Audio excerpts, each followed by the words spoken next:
Bismillahirrahmanirrahim. Assalamualaikum warahmatullahi wabarakatuh. Waalaikumsalam warahmatullahi wabarakatuh.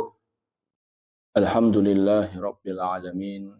Wa usalli wa usallim ala nabiyyina Muhammadin wa ala alihi wa sahbihi ajma'in. Amma ba'du. Kaum muslimin dan muslimat rahimani wa rahimakumullahu ta'ala. Pada kesempatan pagi yang berbahagia ini, marilah kita senantiasa bersyukur kepada Allah Azza wa Jalla atas limpahan nikmat yang Allah Ta'ala berikan kepada kita, sehingga pada kesempatan pagi hari ini, dengan nikmat dan karunia dari Allah Ta'ala, kita bisa kembali membaca hadis-hadis Nabi SAW yang dikumpulkan oleh Al-Imam Abdul Ghani Al-Maqdisi rahimahullahu ta'ala. Kita masih pada hadis-hadis yang membahas seputar salat Id. Anil Barra ibni Azibin radhiyallahu ta'ala anhuma qala. Dari sahabat Nabi yang bernama Al-Barra bin Azib, semoga Allah Ta'ala meridhai keduanya, ia berkata, Khatabana Nabiyyu sallallahu alaihi wasallam yaumal adha ba'da salah. Nabi sallallahu alaihi wasallam berkhutbah di hadapan kami di hari raya Idul Adha dan khutbahnya setelah sholat. Jadi kalau Jumat khutbah dulu baru sholat, kalau Idul Adha sholat dulu baru khutbah.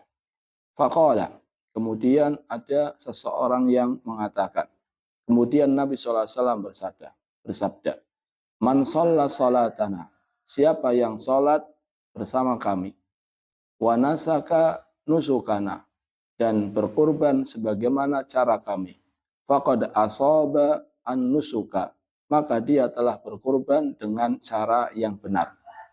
Wa man nasaka qabla shalah fala nusuka lahu. Namun barang siapa yang berkurban sebelum sholat, maka bukan dihitung sebagai kurban. Jadi siapa yang berkurban padahal belum sholat Id, maka tidak dihitung sebagai kurban. Faqala Abu Burdah ibn Niyar, ketika Nabi SAW menyampaikan hal itu, bahwasannya siapa yang berkurban sebelum sholat, maka tidak dihitung sebagai kurban, maka salah seorang sahabat Nabi yang bernama Abu Burdah ibn Niyar, Khalul Barra ibn Azib, yang merupakan paman dari Al-Barra ibn Azib, mengatakan, Ya Rasulullah, nasaktu syati qabla shalah. Wahai Rasulullah, saya telah menyembelih kambingku sebelum sholat. Jadi Abu Burdah ini jamaah, dia telah menyembelih kambingnya, niat sebagai kurban, namun sebelum sholat Id. Fa'araftu annal yawma yawmu aklin wa syurbin. Dan saya tahu bahwasannya hari ini, hari Idul Adha, adalah hari untuk makan dan minum. Wa ahbabtu an takuna syati awwala ma yutbahu fi baiti. Dan saya berharap atau saya ingin kambingku adalah kambing yang pertama kali disembelih di keluargaku. Fadabahtu syati. Kemudian saya sembelih kambingku. Wataghadaitu qabla an atiyas shalah. Dan saya pun memakannya sebelum pergi sholat Id. Jadi Abu Burdah ini jamaah, dia telah menyembelih kambingnya sebelum sholat Id. Maka Nabi SAW bersabda, Syatuka syatulahmin. Kambingmu adalah kambing sekedar sembelihan. Artinya tidak terhitung sebagai apa? Kurban. Qala ya Rasulullah. Kemudian Abu Burdah ini, pamannya Al-Barra ibn Azib, mengatakan, wahai Rasulullah, fa inna indana anaqan hiya ahabbu ilayya min syatain. Wahai Rasulullah, saya ini punya anak. Anak ini adalah anak kambing betina yang umurnya belum 1 tahun. Padahal syarat kurban itu untuk kambing umurnya berapa? 1 tahun. Sedangkan Abu Burdah ini, dia hanya masih punya 1 anak kambing betina yang umurnya belum 1 tahun. Disebut dengan anaqon. Afatajzi anni, apakah kalau saya berkurban dengan anak kambing yang umurnya belum 1 tahun ini sah bagi saya kurbannya? Maka Nabi Shallallahu Alaihi Wasallam mengatakan, "Naam, walan tajziya an ahadin ba'daka." Ya, boleh sah, tapi tidak sah bagi selainmu setelah ini. Jadi Nabi Shallallahu Alaihi Wasallam membolehkan bagi Abu Burdah untuk berkurban dengan anak kambing yang umurnya belum 1 tahun, namun ini khusus untuk siapa? Abu Burdah. Hadis riwayat Bukhari dan Muslim. Kaum muslimin dan muslimat rahimani wa rahimakumullahu ta'ala. Ada 3 poin yang ingin saya sampaikan terkait hadis ini. Poin yang pertama adalah hadis ini kembali menegaskan poin yang kita bahas pada pertemuan yang lalu, bahwasannya khutbah di sholat Id itu dilaksanakan setelah sholat. Bahwasannya khutbah setelah Id itu khutbah di sholat Id itu dilaksanakan setelah sholat.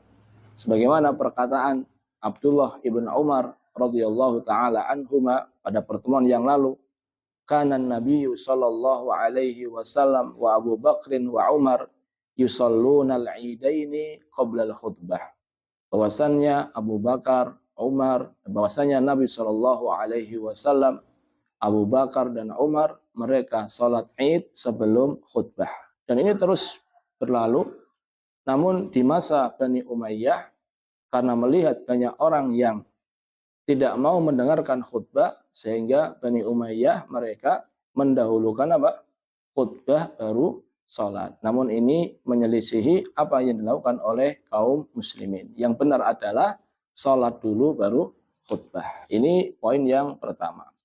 Poin yang kedua, hadis ini menunjukkan bahwasannya bolehnya berbicara antara imam dengan jamaah atau antara khotib dengan jamaah dengan makmum ketika khotib itu sedang khutbah.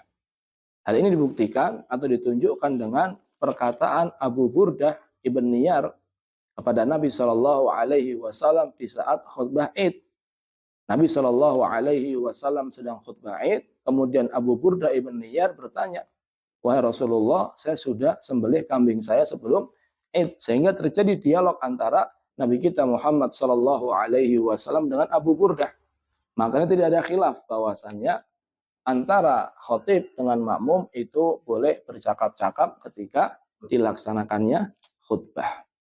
Sebagaimana kita sering sampaikan, jangankan khutbah Id, khutbah Jumat aja kalau antara khotib dengan makmum dibolehkan. Nabi Shallallahu Alaihi Wasallam pernah ketika Id melihat Sulaik al-Ghatafani langsung duduk tidak sholat tahiyatul masjid. Ditegur bersama Nabi Shallallahu Alaihi Wasallam, "Wahai Sulaik, kamu sudah sholat belum?" Kata Sulaik, "Belum." Kata Nabi Shallallahu Alaihi Wasallam, "Kum fasalli rakaatain." Wahai Sulaik, bangun dan sholatlah 2 rakaat. Nabi Shallallahu Alaihi Wasallam pernah melihat ada orang yang masuk masjid ketika Nabi Shallallahu Alaihi Wasallam sedang berkhutbah, kemudian dia pengen maju duduk di saf-saf pertama, namun dengan cara mengganggu orang di depannya, sehingga Nabi SAW mengatakan, "Ijlis faqad adait." Duduk kamu, sesungguhnya kamu telah menyakiti orang lain. Nabi Shallallahu Alaihi Wasallam juga pernah ketika khutbah, beliau diminta sama seseorang yang mengatakan, "Wahai Rasulullah, musim kemarau sudah panjang, tolong doakan agar turun hujan." Ini semua jamaah menunjukkan bahwasannya dialog percakapan antara khotib dengan makmum di saat khutbah itu hal yang dibolehkan. Pertanyaannya adalah antara makmum dengan makmum di saat khutbah Id. Kalau seandainya di khutbah Jumat jelas tidak boleh antara makmum dengan makmum, tidak boleh bercakap-cakap. Kata Nabi SAW, "Idza qulta li akhika yaumal jum'ah wal imamu yakhtub faqad laghauta." Apabila engkau berbicara dengan saudaramu di saat khutbah di hari Jumat, sedangkan khotib sedang berkhutbah, maka engkau telah melakukan hal yang sia-sia. Jadi kalau khutbah Jumat, jelas nggak boleh kita berbicara, ngobrol dengan saudara kita atau sahabat kita, sedangkan imam sedang khutbah sholat Jumat. Pertanyaannya, bagaimana dengan khutbah sholat Id? Apakah sama kita nggak boleh ngobrol? Apakah sama siapa yang ngobrol di khutbah Id itu telah melakukan hal yang sia-sia? Maka para ulama mereka berbeda pendapat. Ada yang mengatakan sebagaimana nggak boleh ngobrol di khutbah Jumat, maka nggak boleh ngobrol pula di khutbah Id. Ada yang mengatakan kalau ngobrol di khutbah Jumat itu haram, tapi kalau ngobrol di khutbah Id itu nggak sampai haram, hanya saja makruh. Ada pula yang mengatakan tidak apa-apa ngobrol di khutbah Id. Kalau khutbah Jumat tidak boleh, tapi kalau khutbah Id, khutbah istisqa, kemudian khutbah kusuf, ini boleh ngobrol. Di antara ulama yang berpendapat boleh yang ngobrol adalah Al-Imam Asy-Syafi'i. Di antaranya pula adalah Al-Iraqi. Beliau mengatakan, "Fala yajibul insatu laha wala yuhramul kalam." Tidak wajib untuk diam ketika khutbah Id dan tidak diharamkan untuk berbicara wal imamu yakhtub, sedangkan imam sedang berkhutbah. Wastima'uha mustahab, mendengarkannya itu hukumnya sunnah. Jadi mendengarkan khutbah Id itu sunnah, sedangkan mendengarkan khutbah Jumat apa? Wajib. Li'annaha ghaira wajibah. Kata beliau karena mendengarkan khutbah Id itu tidak wajib sebagaimana wajibnya mendengarkan khutbah Jumat. Makanya Nabi SAW jamaah di saat khutbah Id beliau pernah mengatakan inna nakhtubu faman ahabba an yajlisa lil khutbah falyajlis. Sesungguhnya kami khutbah, siapa yang mau dengar duduk mendengarkan khutbah maka silahkan. Waman ahabba an yarji' falyarji. Siapa yang mau pulang silahkan. Jadi jamaah kalau kata Al-Iraqi, beliau berpendapat bahwasannya enggak wajib untuk apa? Diam. Kenapa? Alasannya yang pertama adalah karena mendengarkan khutbah Id itu tidak wajib sebagaimana mendengarkan khutbah apa? Jumat. Alasan yang pertama itu. Alasan yang kedua kalau kita bisa tambahkan adalah yang dilarang adalah ngobrol di saat khutbah Jumat. Kata Nabi SAW, idza qulta li akhika yaumal jum'ah wal khatibu yakhutub faqad laghaita. Kalau seandainya engkau mengatakan kepada saudaramu ansib diam di hari Jumat sedangkan imam sedang khutbah, maka engkau telah melakukan hal yang sia-sia. Di sini Nabi SAW mengaitkan melarang ngobrol itu dengan hari Jumat, yaumal jum'ah. Maka ini menunjukkan khutbah selain hari Jumat kalau ngobrol tidak menjadikan ibadahnya sia-sia. Khutbah Id, khutbah istisqa, khutbah kusuf ini boleh ngobrol. Namun jamaah ini kita berbicara hukum ya. Namun tetap kalau kita mendengarkan khutbah maka kita berusaha untuk diam dan kita tidak berbicara dan kita mendengarkannya dengan sebaik-baiknya. Namun kalau kita berbicara hukum maka orang yang ngobrol di sholat Id atau sholat khutbah Id, khutbah istisqa itu tidak menjadikan dia telah melakukan hal yang sia-sia. Ini poin yang kedua. Poin yang ketiga jamaah. Dari hadis ini kita bisa mengambil pelajaran bahwasannya berkurban itu ada syarat-syaratnya. Di dalam hadis ini disebutkan kurang lebih ada 2 syarat. Yang pertama adalah syarat berkaitan dengan waktu. Waktunya harus setelah salat Id. Kalau dilakukan sebelum salat Id korbannya, maka tidak disebut sebagai kurban. Disebut dengan sesembelihan biasa. Orang menyembelih untuk konsumsi pribadi atau keluarganya. Tidak disebut sebagai kurban. Ini diantara syaratnya. Di antara syarat pula yang disebutkan dalam hadis ini jamaah, kurban itu hewannya harus sudah mencapai usia tertentu. Makanya Nabi SAW mengatakan ketika Abu Burda ini pengen berkurban dengan anak kambing yang belum mencapai usia setahun, kata Nabi, iya boleh, tapi enggak boleh lagi setelah ini. Jadi selain untuk kamu, maka tidak boleh. Yang dibolehkan hanya untuk siapa? Abu Burda. Maka ini menunjukkan jamaah bahwasannya kambing atau usia hewan kurban itu ada batasannya atau ada syaratnya. Berapa? Kata Nabi Shallallahu Alaihi Wasallam, la tadbahu illa musinnah. Janganlah kalian menyembelih kecuali hewan kurban yang sudah dewasa. Illa an ya'sura alaikum fatadbahu jad'atan minadh-dha'ni. Kecuali kalau seandainya berat bagi kalian, maka boleh menyembelih jad'ah dari dha'n atau domba yang berusia 6 bulan. Berapa Ustaz musinnah itu berapa? Hewan kurban yang sudah dewasa itu berapa? Berbeda-beda. Kalau onta itu 5 tahun. Jadi kalau onta dijadikan korban itu harus sudah berusia 5 tahun. Sebelum 5 tahun maka tidak sah. Kalau sapi itu 2 tahun. Sebelum 2 tahun maka tidak sah. Kalau kambing itu 1 tahun. Sebelum 1 tahun itu tidak sah. Dan yang keempat adalah domba. Domba ini usianya paling muda. 6 bulan sudah boleh dijadikan untuk kurban. Jadi tadi kalau onta berapa?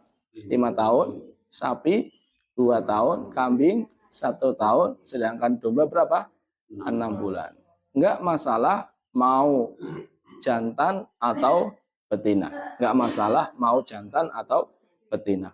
Kata Fairuz Abadi dari mazhab Syafi'i, beliau mengatakan sebagaimana dibolehkannya berkorban dengan akikah dengan hewan betina, maka dibolehkan pula berkorban dengan hewan betina. Jadi sebagaimana akikah itu boleh dengan hewan betina, maka boleh pula berkorban dengan hewan betina. Nabi SAW bersabda, anil gulami syatan. Untuk anak laki-laki disembelihkan 2 kambing. Wa anil jariyati syah. Sedangkan anak perempuan disembelihkan 1 kambing. La yadurrukum dukronan wa au inasa. Tidak masalah mau yang disembelih itu jantan maupun betina. Jadi menunjukkan bahwasannya tidak masalah mau berkorban dengan hewan jantan maupun hewan betina. Dan domba ini jamaah paling mudah mungkin atau paling gampang atau paling murah. Bayangkan domba usia 6 bulan kemudian betina. Insya Allah itu yang paling Yang paling murah. Wallahu ta'ala alam bisawab. Semoga bermanfaat.